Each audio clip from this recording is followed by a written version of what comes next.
بسم اللہ الرحمن الرحیم۔ السلام علیکم۔ ایک بار حضرت موسی علیہ السلام اللہ سے ہم کلام ہونے جا رہے تھے تو ایک تنگ دست انسان نے انہیں روک کر کہا، اے اللہ کے نبی، جب آپ وہاں جائیں تو میری بھی عرض داشت پیش کیجیے گا کہ میرے حصے کا جتنا رزق ہے وہ اللہ ایک بار ہی مجھے دے دے، تاکہ میں ایک دن ہی صحیح اپنے بیوی بچوں کے ساتھ پیٹ بھر کر کھا سکوں۔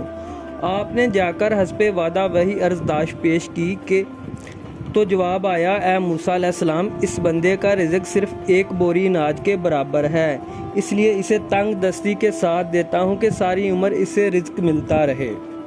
آپ نے واپسی پر یہی جواب اس سائل کو دے دیا۔ اس نے پلٹ کر کہا، اے اللہ کے نبی، آپ کا جب دوبارہ جانا ہو تو اللہ کے سامنے دست بدستہ عرض فرمائیے گا کہ مجھے وہ ایک بوری رزق ایک دفعہ ہی عنایت کر دیں تاکہ میں پیٹ بھر کر کھا سکوں۔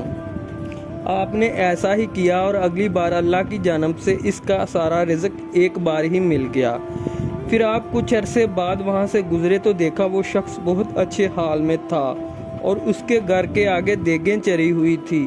آپ کو حیرت ہوئی، آپ نے جا کر عرض کی، اے باری تعالیٰ، آپ کا کہا پتھر پر لکیر ہے، مگر میں اتنے عرصے بعد گزرا ہوں مگر اس کا رزق تو ابھی تک جاری ہے، بلکہ بہت اچھے طریقے سے اسے مل رہا ہے۔ اللہ نے فرمایا، اے موسیٰ، تم سچ کہتے ہو، مگر وہ شخص بہت ذہین نکلا۔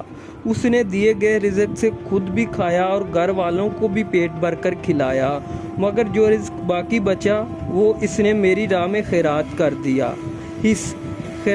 دیا اور یہ میں نے ہی وعدہ کیا ہے، کوئی میری راہ میں ایک حصہ خرچ کرے تو میں اسے 70 حصے واپس کر کے دیتا ہوں۔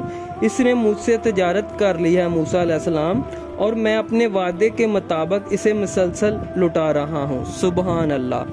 بے شک اللہ کی راہ میں 1 روپیہ خرچ کرنے سے ہمیں 70 گنا واپس اللہ تعالیٰ عنایت کرتا ہے، تو اللہ کی راہ میں دل کھول کر خرچ کیجیے گا۔